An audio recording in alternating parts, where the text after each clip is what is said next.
Hello everybody, Neil here from the Four Corners, and welcome to a video going back to the ending of Seabound. And we actually already talked about all the things that Seabound left us hanging with, and all the answers we want to see in the upcoming season. And trust me, there are so much of those. But one thing we didn't talk about is where the ninja are going to be mentally in the next season. And there's so much ways they could go about it. So the ninja, they lost Nia, very tragic. We don't know if Nia's loss is permanent, but we know that in season 16 at least, or whatever you want to refer to the next season after Seabound as, Nia will at least not be there for the first few episodes. You know, the ninja are going to be in the monastery, and Nia will not be there. And there is countless ways the writers can go about this story. I see a lot of people saying that the ninja might be split up next season. Maybe all of them are just sad and they are not together anymore. Although to me that seems very unlikely since they live in the same place now, so I kind of feel like they'd all be together next season. They're just upset that Nia is not there.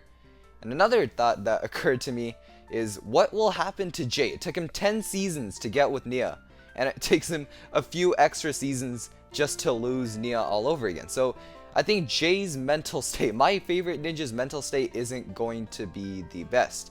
Every Ninjago season kind of needs a character arc for the season to feel wholesome. For example, Master of the Mountain, Master Wu was feeling old, and by the end he wasn't feeling old. Cole finally found clarity about his mother Lily. And so with Jay, maybe he could have a character arc where he's not that happy, and by the end of the season he will be completely happy. And a cool thought that crossed my mind was, what if he went rogue? And by rogue, this is what I mean. What if Jay helped the Vengestone buyer? What if the Vengestone buyer was able to get with Jay, I know this sounds crazy, and was able to convince Jay that if he helped the Vengestone buyer collect enough Vengestone, then he would be able to share some of it, contain Nia, and maybe heal Nia through the process and bring her back. I feel like that would be a really good motive for Jay to be siding with the Vengestone buyer. Maybe Jay doesn't want to be evil, but he wants to bring Nia back. So he's kind of borrowing some Vengestone in order to do that, because Nia has so much power, and in order to really contain all that you need a lot of Vengestone, and I don't really know all the other minute details that you need to have in order to contain a supernatural water being. But that's a pretty cool thought to have, and also, you know, Jay having a character arc through the next season, I think that's very possible.